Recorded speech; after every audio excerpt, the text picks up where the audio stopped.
these truths to be self-evident. That all men are created equal. As a member of Congress, I get to have a lot of really interesting people in the office, experts on what they're talking about. This is the podcast for insights into the issues. China, bioterrorism, Medicare for all, in-depth discussions. Breaking it down into simple terms. We hold these truths. We hold these truths. With Dan Crenshaw. The Eagle has landed. Welcome back, folks. So you're back on Hold These Truths. So I try to give you the truth as I see it, good, bad, or ugly. And today's episode is really one of those ugly ones, but it's also very important. Now, you need to know that every futuristic product that we have, iPhones, electric cars, wind power, all of these products have one thing in common. They use cobalt for their batteries.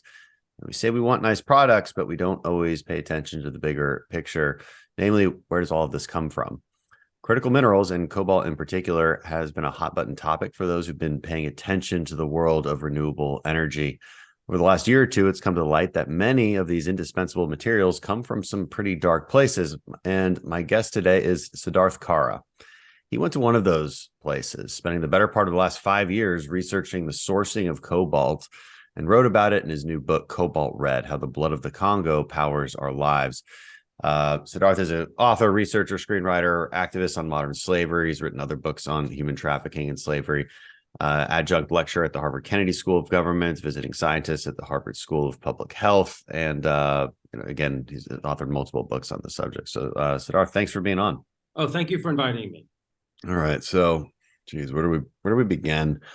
Let's actually begin with some really basic questions. What is cobalt? What is it used for? And let's point to some maybe common household items that just about everybody has. Where is cobalt involved? So cobalt is on the periodic table next to copper and nickel.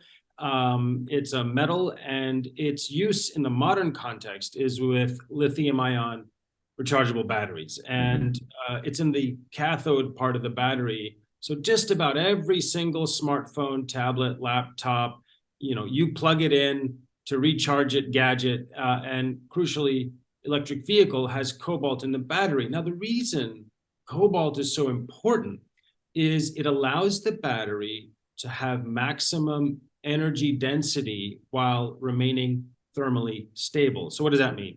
That means it can hold more charge, so we don't have to plug things in as much, and it won't catch on fire. So that's what cobalt is used for. That's why it is so essential to all of our rechargeable batteries.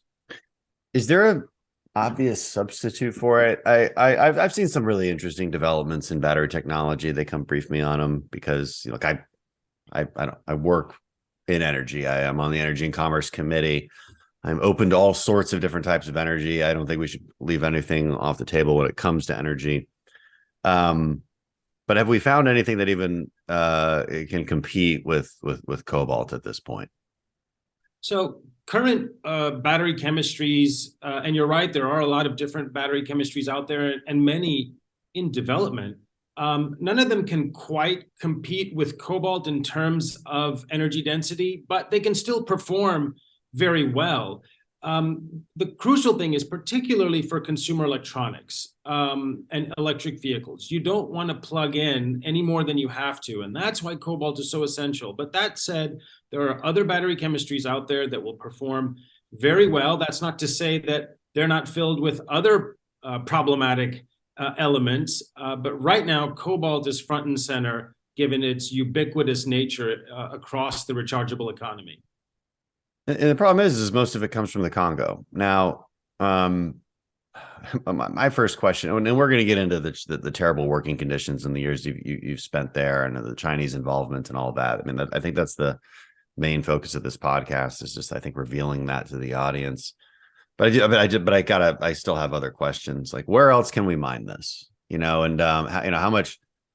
Given that it's so terrible in the Congo, and we're going to explain to the audience why that is, and if they don't already know, why has it been so difficult to do other surveys around the world, mine this in other places, just leave this sort of blood cobalt behind? Well, the primary issue is that the Democratic Republic of the Congo is sitting on more reserves of cobalt than the rest of the planet combined, at least in terms of what we know of as of right now. And that too, it's just a small little patch in the southeastern corner of the country near the Zambian border. It's just teeming in cobalt reserves, and very high grade cobalt reserves. Now there's cobalt in Australia, Russia, Morocco, here in the United States and Canada, but they're much smaller deposits and they tend to be lower grade. That means less pure is a way to think about it. So for the foreseeable future, there's really no way around getting cobalt from the Congo up the chain into our gadgets and cars. Is anybody researching, like, what about ocean mining? Is that on the table? There are thought to be potentially substantial cobalt deposits under the seafloor. To my knowledge, no one's exploiting those as of yet. They're in the early stages of developing means of getting to those resources under the seafloor without causing environmental damage. And it remains to be seen what the grade and amount of cobalt there is under the seafloor. But that's another possible source, although in the future, not today. Yeah, today if you want cobalt, it's coming from the Congo, and that's problematic. And so, well, actually, one more question on just the basic economics of cobalt. Sorry. Is it helpful to recycle batteries, or is the cobalt sort of, in a sense, used up once the battery life is kind of done? Yeah, there's improvements in recycling tech right now. The main issue is with electric vehicles, which require a very high grade and substantial amount of cobalt. The battery packs in an EV can use up to 20 pounds of refined cobalt. Wow. And it has to be very high grade, and recycling tech is not quite there yet, although I'm sure it will be soon enough, and that will help change the supply chain and change the economic profile of cobalt. But right now, the game is very simple. Scramble it out of the ground from the Congo as quickly as possible, send it up the chain, refine it, and then stick it in the batteries. When we say lithium-ion batteries, are we talking, those have cobalt in them, or is that lithium? Right. Okay, that's right. Yes, got it. 20 pounds. Okay, I mean, so here's kind of an interesting question, and I don't know if you can answer it. I don't know if you think about it in this way, but so your typical high-quality EV electric vehicle has 20 pounds of cobalt in it. What does it take to mine 20 pounds? Let's map this out. Where does this 20 pounds come from start to finish? Who is digging it out of the ground? How are they digging it out of the ground? What does it look like? Are they finding like rocks, or is it like dust that they then have to refine? I mean, how does this even, like, try to paint a picture? I think is your book come with like a documentary where we're actually filming all this? Well, I'm working on a documentary. Okay. So for now, it's the book. Okay. So for now, you're gonna have to tell us. You're gonna have to help me visualize this. So from start to finish, like, where does that 20 pounds? How does it exist? Yeah. Okay. So imagine you just drop into the southeastern corner of the Democratic Republic of the Congo. Quick vacation. Yeah, on vacation. That's right. Yeah. You got your swimsuit and your sunscreen, which you will need because it's right on the equator. You probably need some armed security. And some security, and probably a lot of antibiotics and other things for all the bugs you're going to get. But imagine you drop in to the southeastern corner of the DRC, near a town called Lubumbashi. If you draw an arc from Lubumbashi to a town called Kolwezi, and it's a few hundred kilometers, that's the patch that is sitting on more cobalt than the rest of the world combined. It's actually a pretty small area. Is there like an interesting geological reason for that? Yeah, well, I spoke to a lot of geologists in trying to answer that very question. Like, wait, why? Why did that happen? Why is it that all the cobalt is sitting in a small little patch of the Congo? And it was like an afterthought in God's creation. It's like, oh, we need cobalt. Just put it there. Put it there. There's drop it there. Yeah. There's an open spot right there. Just drop it there. Yeah. There are some geologists who've actually studied this, and the best answer I got was basically geographic fluke. Something like 800 million years ago, as it was described to me, I'm certainly not a geologist, there was tectonic activity that brought in seawater into Eastern Africa along the East African Rift, in the Rift Valley. And that leached metals down into the soil where they were sedimented. And then a couple of 100 million years later, the theory goes that there was tectonic activity that pushed all those deposits up to the surface. Something similar happened in the Gulf, which made oil and gas reserves closer to the surface. So being close to the surface is important, because this gets to the question you asked about what does it look like down there? When you think of mining, you normally think about giant, enormous pits and deep shafts that may go down 1 mile or 2 miles to get to deposits. Now, if you walk around this part of the Congo that I'm describing, that Lubumbashi to Kolwezi part of the Congo, you can just drag your hand over the ground and you're going to have some copper, some cobalt, some nickel in your hand. It's everywhere, and it's at the surface. It all got pushed up from the surface to about 50, 60, let's say 100, 150 feet beneath the surface. So that means what does that raw material look like in your hand? Is it glimmering? Is it just dirt? Like what does it look like? So cobalt never appears on its own in nature. It's always stuck to something else, usually copper. So there's a stone, an ore, in that part of the Congo called heterogenite, and that's the primary form of cobalt-bearing stone. It consists of copper, cobalt, nickel, sometimes some silver, and often radioactive uranium. So these stones, they could be the size of my fist. They could be a giant boulder size. They could be down through water, reduced to sand. But it all has copper, cobalt, and nickel, which are used in all these batteries. So you go in that part of the country, and you're going to see two things. Number one, you're going to see enormous industrial mining operations. And when I say enormous, here's what I mean. The largest industrial mining concession means the land they're allowed to exploit. The largest industrial mining concession for copper and cobalt in that part of the Congo is the size of London. It's enormous. So you have to imagine an entire city-sized amount of countryside that's being ripped up, millions of trees clear-cut, giant, enormous pits gouged into the earth to get copper and cobalt out of the ground. Now, all around the countryside, near these industrial mines, you'll see thousands of people, the local population, with their bare hands, maybe a little pickaxe, maybe a stretch of rebar, hacking at the ground. Because as I said, everywhere you go, there's cobalt in the dirt. And they will dig a pit that might be 10 or 15 feet deep, or they might start digging tunnels that can be up to 100 feet deep to get to that heterogenite that I described, the ore bodies that have cobalt in it. And then you have this entire chewed up countryside. And cobalt is toxic, by the way. So everyone who touches it and breathes it, including women with babies strapped to their backs, they're all being contaminated every day. So it's a complete human rights and environmental catastrophe. But no one's paying attention because the game is get the cobalt and send it up the chain. One question I have. Okay, so I want to stick to the 20 pounds thought experiment, right? It's 20 pounds for an EV. You just told me that you find a rock, it's mixed. Okay, so you got to process that. So how many of these rocks, how many pounds of rocks are required to get 20 pounds of the best kind of cobalt?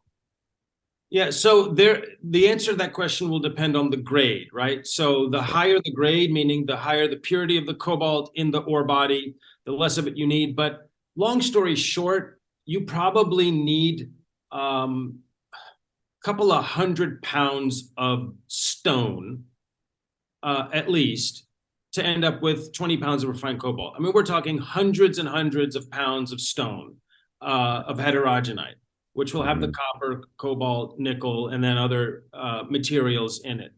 So it's an enormous amount of heterogenite, of stone that has to be gathered for one car. We're talking hundreds and hundreds of pounds of just stones being scrounged out of the ground by women and children, men and boys. they will get about $1 or $2. They'll fill it in sacks, about 40 kilograms. So that's close to 100 pounds. And a family could produce a sack or two in a day, and they'll get a couple of dollars per sack. So we're talking incomes per person of $1, $2, $3 a day, maybe. And they sell it to these intermediaries, these traders, most of whom are Chinese buyers. And they sell it to the industrial mining company. And then it's mixed in with the industrial production that's got out of the ground with excavators and heavy machinery. And from that point forward, this is so important for people to understand. From that point forward, before the cobalt has ever left the Congo, it is impossible to discriminate what cobalt came out of the ground with heavy machinery and what cobalt came out of the ground through the hands of a child. I see. So I mean, it's still, the heavy machinery is still maybe not great for the earth, but at least it's not child slavery, right? Is that where can we be morally okay with that, or is there problems with that too? Well, we could be, but for the following fact. If this mine, let's say, was operating in the US or Canada or Western Europe, it would probably be following an array of sustainability principles, non-pollution. If you chop down a tree, plant one back, otherwise people like you would come after them, right? And say, you're not following the law here. Now, in the Congo, most of these mining companies are Chinese owned, and they pay no attention to the destruction of the environment. And they dump toxic effluents in the air, in the dirt, in the water. So all the people living there are being poisoned every day by industrial mining activity. They do not replant trees when they chop them down. They do not replace bodies of water when they dry them out or use them for toxic dumping. So the heavy machinery is not child slavery, but it's destroying the environment because there's no attention paid to actually doing mining in a sustainable way. So, it's important to visualize this, right? So hundreds of pounds. Is there any other ballpark? 500 pounds? Are we talking 300 pounds? What are we thinking here? Yeah, at least 500 pounds of heterogenite to get. Let's say 500 pounds. Yeah. 500 pounds of rock from the Congo for one EV. Okay. What does it take for your typical slave women, men, whoever they are, digging by hand? Now I want you to help me visualize what their life is like on a daily basis. How long does it take them to dig up 500 pounds? And what do they get paid for that? So take a family. They wake up in the morning in a village, in their hut. There's no electricity, there's no running water, no sanitation. And they're eking out a base existence eating manioc, cassava, and boiled leaves. So they will wake up and they will go out into a digging area. It could be right next to an industrial mine, or they may be digging inside an industrial mine. That family will start digging in a trench or a pit. And of course, they're getting mud, dirt, along with that heterogenite. So they'll load up a sack filled with that mud, dirt, and stone. Usually the men and boys, because it's hard work. It requires a lot of strength. That sack will be dragged over to a rinsing pool. Remember, cobalt's toxic. So already we've got toxic exposure because none of these people are wearing gloves and boots and goggles or any of that, okay? That sack of mud and dirt and heterogenite will be dragged over to a rinsing pool by mother and daughter, and maybe smaller son, 8, 9-year-old boy. When I say rinsing pool, I mean a putrid, toxic, contaminated sludge of water, or maybe a nearby stream or small pond. Mm-hmm. And then they have to sieve out all that mud and dirt from the stone and the heterogenite. So they get waist deep in the water and sieve it. So now we got some more toxic exposure happening. Eventually, the mud is gone, and then they hand pick the heterogenite out of the sieve, throw the stones to the side, and they have to fill up another sack with just that heterogenite, the cobalt-bearing ore. Now, cycle that many times over in a day, in a 10-hour day, and a family of 5 could probably fill 2 100-pound sacks of heterogenite. So we're talking 2.5 days of that kind of labor to get to that 500 pounds of heterogenite ore for the one EV. What are they getting paid? $2 or $3 a sack. So if it's 2 sacks a day, say a family of 5 is earning $6 at best. So that's like $1 per mommy, daddy, and 3 kids, roughly. It's a base existence. It's not enough to survive. And as a consequence, people try to work longer, push more, dig deeper, expose themselves more to try to earn maybe another $1 or $2 so they can eat and buy some clothes and survive. So probably a week for 500 pounds, at least, if you're working just around the clock. Yes. I mean, and people work around the clock, 6 days a week. They take Sunday morning off to go to church or to pray. And then Sunday afternoon, they're back at work. So it's 6.5 days of hard, hazardous labor. When I say hazardous, the number of people I met, children, boys, fathers with shattered spines, broken legs from pit wall collapses. The number of mothers I met who were pounding their chests in grief because their 15-year-old boy and husband were buried alive in a tunnel collapse. There is so much pain and torment at the bottom of these cobalt supply chains that no one is seeing, no one is listening to, and no one at the top of the chain seems to care about. Yeah, well, I mean, I don't know that everyone knows. Maybe they know, right? They see the movie Blood Diamonds. I don't know if they know about their batteries. That's why we're talking right now, so that we can expose this. That's why you went on Joe Rogan's show to expose this. Now, do people care? People are going to sell their electric cars? No, they're not. But I like that. So that it's important for me, and I'm a politician, right? So I need to communicate simply with people. Your EV battery took a family of 5 a week of extreme hard labor, and they got paid maybe $15 for it. Yeah, like maybe. Yes, maybe, Now, while also suffering toxic exposure, injury, and other hazards. I mean, there's an entire public health catastrophe taking place there. Cancers are spreading because of toxic exposure, acute dermatitis, thyroid disease, birth defects. I mean, these people are working, living, and dying every day for a few dollars a day to feed this cobalt up the chain. Okay, so let's talk about the kind of the socioeconomic dynamics here, and like why do they do it? Why? Seems like a really crappy job, but they do it anyway for almost no money. Speak to me about the dire situation there, the political dynamics of the Congo. As I was, we're kind of reading through our prep that we prepared for this interview. God, something stood out to me. It was like there was a president who was elected. It was unclear on the year, like in 1960, who sought to change things, and God, I want to read my notes here because it was just so unbelievable, and ended up mutilated, cut into pieces, put in a vat of acid, and then a military dictatorship took over. So that was what year was that? That was 1960 into 61. Congo got independence in 1960 from the Belgians after enduring generations of enslavement, pillage, and plunder under the Belgians and King Leopold.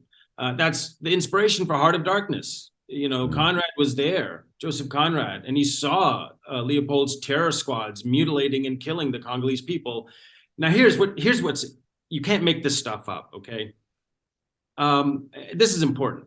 So Leopold got his hands on the Congo in 1885, same year that Carl Benz invented the internal combustion engine.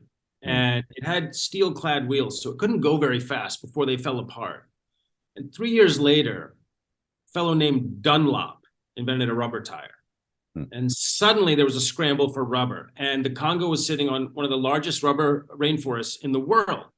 So the first automobile revolution catalyzed this terrorizing pillage by Leopold and the Belgians to get rubber out of the Congo, up the chain, and into the tires for the car. Now here we are in another automobile revolution, this time the transition to electric vehicles. And those batteries need that 20 pounds of cobalt. And who's got all the cobalt? Once again, the Congo. But back to the geopolitics of this, right? So it is kind of a sad, horrible irony. Motor vehicles keep coming back to the Congo. Do we still need rubber from there? Do we make rubber? We can make rubber with oil and gas products at this point. Yeah, no, now it's different. Rubber is petroleum based largely. We don't need now. like rubber trees. Yeah. Okay. We don't need rubber trees. So 1960, Congo got independence. They elected through a democratic process their first prime minister, Patrice Lumumba. He had, understandably, coming out of the colonial period, a nationalist vision. The country's economy, even then, was primarily mining. Mining in this part of the Congo. It was more copper-based, but it was still mining. That was 80% of the country's income. And 11 days after independence, the Belgians took over that province. They didn't want to give up the mining assets. And so the Congo was thrust into crisis. Lumumba wanted to keep the mineral wealth for the country and for its people after suffering generations of Belgian colonialism. The Belgians wanted no part of that. To make a very long story short, Lumumba was a threat to sort of the neo-colonial interests who still wanted to have access to African resources. So you're right, they conspired to assassinate him, chopped him up, dissolved him in acid, ground his bones to dust except one tooth that was kept as a souvenir by one of the Belgian assassins. And by the way, that tooth was only returned to Lumumba's descendants last year. So 60 years later, they decided to give the tooth back. But from that point forward, and a bloody dictator, Joseph Mobutu, was installed in a coup to replace Lumumba, and the country's just been a mess ever since. They had not one peaceful transfer of power from 1960 to 2019. It was just warfare, strife, coups, military coup, invasion. So the Congo has just been suffering torment for generations. All right, let's talk about their new imperialism from the Chinese. So Chinese companies have seized ownership of 15 of the 19 primary industrial copper cobalt mining operations down there. Now, they get these deals because they, in turn, promise the government, whatever that government is made up of. I assume your opinion on that is some kind of corrupt dictatorship, something along those lines. Exactly. In exchange for economic development and assistance, building roads, public health clinics, schools, hospitals, things like that. Okay. Maybe a soccer stadium here and there. And that's how the Chinese get their foot in the door. Talk to me about that relationship. When did it start? How it's been going? Yes. Is there any benefit for the Africa? I mean, this is Africa. This is widespread across Africa. I'm curious your take on whether there's been anything good for Africans as a result of Chinese influence, or are they? You know, the Chinese tend to have these very predatory loan deals. They don't really even use African labor. They bring their own labor. There's a lot of problems here. I just want you to give me your take on the whole thing. Yeah, look, let's speak plainly. China is the new colonial overlord of Africa. Okay, they're taking their turn now, and this is a problem. It's a risk. It's a threat to our country. Not just economically, but from a national security standpoint, because a lot of those resources, metals and minerals, it's not just lithium ion batteries. I mean, they're used in defense systems, super alloys, in our fighter jets. I mean, cobalt has a lot of uses, as do the other rare earths and strategic earth metals that are swimming in African dirt. So what I've seen on the ground in the Congo is representative of what China's doing across the continent. And you know, you almost have to begrudgingly tip your hat to the Chinese because they took control of this supply chain before anyone else knew what was happening. They saw the future. The future was going to be rechargeable batteries, and they knew they needed cobalt. So they signed a deal in 2009 with a corrupt government in the Congo under Joseph Kabila. That's the last administration. Yep. And they promised $6 billion in infrastructure projects and loans in exchange for access to copper cobalt mines. And that opened the floodgates. So one Chinese company after another came to Kabila, no doubt siphoned money off to him and his family as bribe money in order to secure mining territory. And before anyone knew what was happening, they locked down the bottom of the battery metal supply chain, particularly cobalt in the Congo. So as you noted in your remarks, 15 of the 19 major industrial concessions are Chinese owned and operated. They have vertically integrated the supply chain. So they have the cobalt from the dirt. They export it to mainland China for commercial grade refining. They produced about 80% of the world's supply of refined cobalt last year. And about 50% of all the rechargeable batteries are being produced in China as well. So they have that supply chain locked down. And that's why you see this scramble here and in Western Europe to now suddenly waking up to think, wait a minute, we need to secure some alternate supply lines because China has a stranglehold that could be used against us in any sort of conflict. You read about some well-intentioned U.S. legislation that ended up worsening the problem. Section 1502 of the DoddFrank Act of 2010. People look at Dodd-Frank as a banking regulation. But so this basically had reporting requirements for U.S. companies confirming that any minerals bought from the Congo were not benefiting armed groups. The end result was a vast increase in unemployment in Eastern Congo and marked increase in mineral smuggling, specifically gold, to neighboring Rwanda, Uganda, Burundi. You want to unpack that for us? Like how did that happen? So Dodd-Frank, the Section 1502, relates to what are called conflict minerals, also known as 3TG. So tin, tungsten, tantalum, and gold, 3TG. Not cobalt. Cobalt was not an issue as of yet. In 2000, we didn't have these lithium-ion rechargeable batteries exploding on the scene, but we had microprocessors. Do we not use? I'm sorry, stupid question. Do we not use cobalt in like your typical AA battery that we've had for years? Is that not what are we using in that? No, that's copper, aluminum, other metals. Okay. Cobalt's just for the really high end stuff that really, really works well. That's a newer thing. Got it. Okay. Yes. So the Dodd-Frank provision, which I know is well intentioned, it was born out of this conflict mineral issue in Eastern Congo, which is a different part of the Congo, not the cobalt territory, but the 3TG territory. And it's used in microprocessors and computers and cell phones and so on, these 3TG metals. And what happened is after the Rwandan genocide, the Eastern Congo just became a war zone with roving militias and vendettas and chaos. But they realized they were sitting on some valuable metals that were taking off because, I mean, you remember your first little flip phone. I remember mine, the Motorola StarTAC that I had in the late 90s. Those phones and all of the laptops that we all started buying needed those metals. Yeah.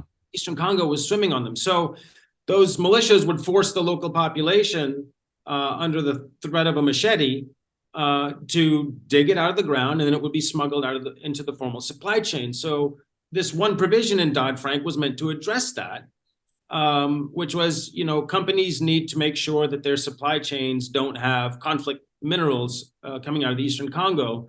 And it's very aspirational. It's well-intentioned, but it really didn't achieve all that much because companies simply would ask their suppliers, so is any of that stuff coming from Eastern Congo? The suppliers say, no, of course not. Okay, we're going to report now in our SEC filing that we asked our supplier where the metals are coming from. They said not Eastern Congo, so everything's clear. And when there were efforts at enforcement, it just got smuggled into the formal supply chain anyway. So problem not solved, and now cobalt is adding to the complexity and torment of the Congolese people. You tell me, explain to me for a second what your life was like writing this book. So how long did it take? How long did you spend out there? How did you get access? So I took several trips to the DRC starting in 2018. I would typically stay for a month because that's as long as I could get a visa. And it's dangerous. it's a war-torn country. There are roving militias, army soldiers, all over the place, because this is where the money is for the Congo. It's in the mining territories. And so getting into that part of the country and moving around the mining provinces, trying to talk to communities and take testimonies and bear witness myself to what was happening, took a lot of planning. I had to be very careful, relied very much on trusted ground relationships to navigate this very dangerous part of the country as safely as possible. Being Indian, of Indian descent, helped, because there are a lot of Indians in the Congo. I mean, a lot of Indians in Africa, but including the Congo. So I could blend in. I speak French, so I could speak with soldiers and other people, government figures. Did you tell them that you're a journalist? What did you tell them? No. Yeah, okay. Journalist is you had a cover for action. All right. Yeah, you're on the next. You're in the next truck to the prison. In pieces, of course. Sorry. In pieces. Yeah, in pieces. Yes. Yeah. They're not gonna make you ride that whole way, suffering through it. It's so, with dark humor. Sorry. It's sometimes we have to have a little dark humor in the face of horror. With my ground relationships, the people who I entrusted with my life, and they trusted me to have discretion. I told them who I was. I was a researcher from America, a professor. I wanted to understand what was happening here, because I had a sense that the people of the Congo were being exploited for their resources with little to no benefit to them. I had no idea how bad it was going to be until I got there, but I had a sense. Now, once I was in the field, maybe talking to a soldier or a mineral trader, I had different cover stories. Usually I was an Indian business guy looking to get into the mineral trading business because that's something that's happening down there. But not a journalist, because you see, this is the thing. This truth is not meant to come out. No. Just as the truth of Leopold's horror in the Congo was never supposed to escape the heart of darkness, this truth is not supposed to come out. So truth seekers are not welcome at all. And local people seen speaking to a journalist or an NGO researcher or whatever, could suffer grave consequences. So I had to be very careful to make sure I didn't put people at risk, including my guides and translators, because there are watchful eyes everywhere. Right. Is there an obvious way? So it's worth noting here, like, and you said this already, but I'm going to repeat it. There's two types of operations. There's this industrial kind of operation, terrible for the environment, toxic and all that, but it's not exactly child slavery. And then there's the literal child slavery, what they in kind of this sort of cruel, I don't know, this cruel labeling, this cruel euphemistic labeling. They call it artisan labor. Artisanal. Yes. Yeah, artisanal mining, which makes you think of artisans. Yeah, the kind of people that make all this little things like trinkets like that. That's like an artisan product. And you think that could account for up to 30% of the total mining. So is there an obviously this DoddFrank thing, well-intentioned, didn't work. It wasn't even meant for cobalt, so no surprise it didn't work. Is there anything we can actually do as policymakers to cut out that portion, at least, of the cobalt mining? Yeah, this is the all important question, right? I mean, there is a horror taking place in the Congo at the bottom of $1 trillion supply chains, right? And it touches our lives. You and I cannot function for 24 hours without cobalt. Yep. At all. I mean, yeah, it's in our computers, right? It's on our computers, our phones, all the advanced batteries that's in. Yeah. Absolutely. The conversation we're having right now is thanks to cobalt. Right. It's rechargeable, just to be clear. So it's that's why I asked about the AA. So it's rechargeable batteries. That's what cobalt is really. That's the science. Got it. Yes. Okay. It took me almost an hour now to figure this, to be clear on this. Thank you. I hear you. I mean, when I started researching this, I didn't understand how batteries worked. I mean, which you'd stop and think, man, I've been using these things since I was a kid with my little Sony Walkman, and I never understood how they worked. I know they store electrons, right? I know the physics of it. and then the question, but that's about it. That's about it. So, you and I, we've been made unwitting participants in an enormous invasion of the human rights of the people of the Congo and the destruction of their environment, right? When we buy our phones and gadgets, we don't think we're plugging in child slavery. Okay, but we are participating in that nonetheless. And the question is now, what do we do about it? So one problem is there's not a single American company operating or mining in the Congo. Right. And so we have no presence on the ground. And we are beholden to this Chinese supply chain.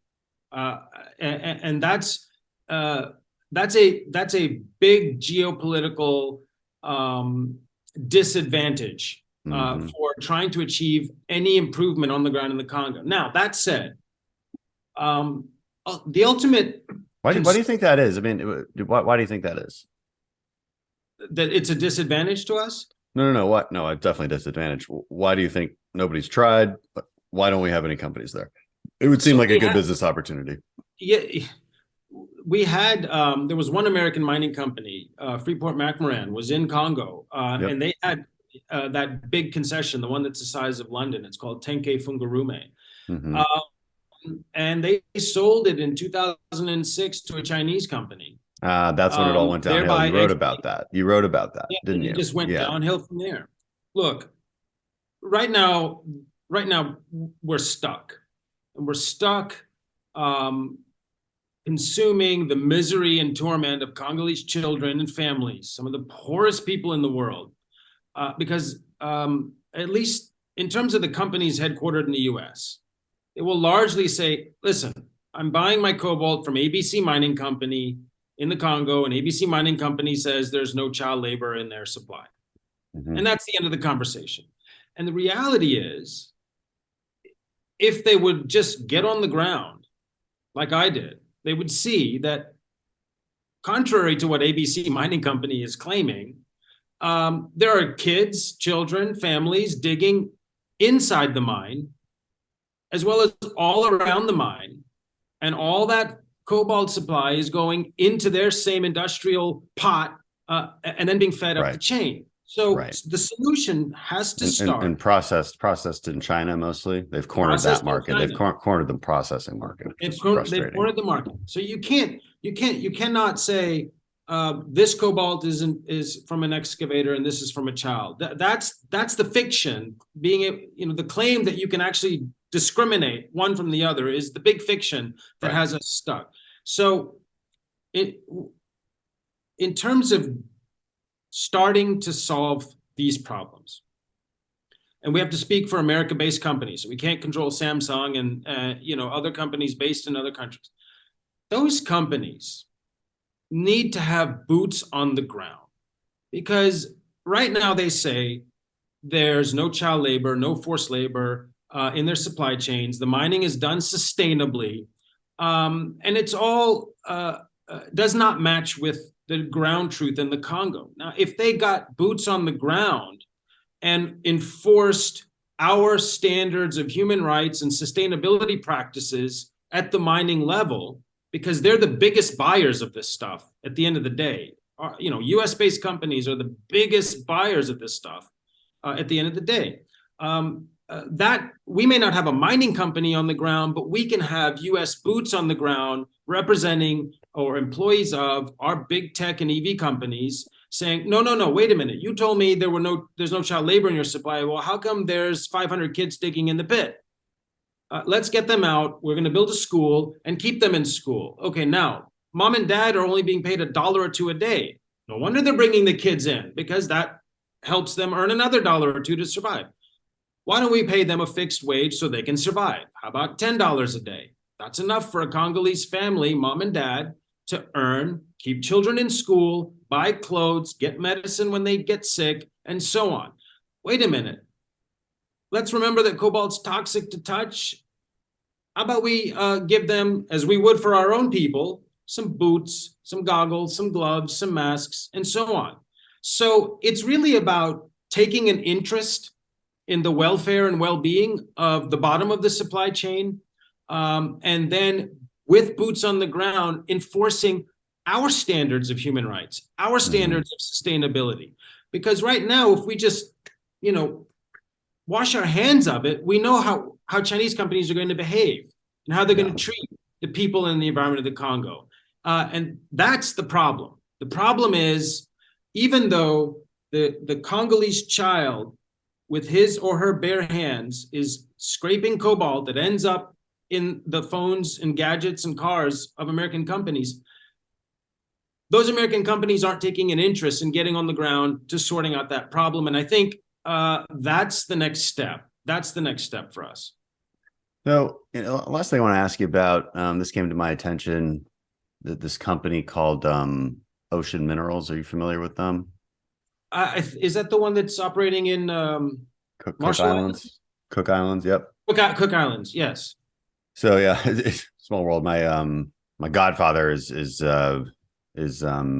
involved in that, and so they just came and briefed our committee on it and what they're doing, and that's interesting. I mean, they're making claims that some of the largest reserves in the world could be right there, and they're on the ocean floor.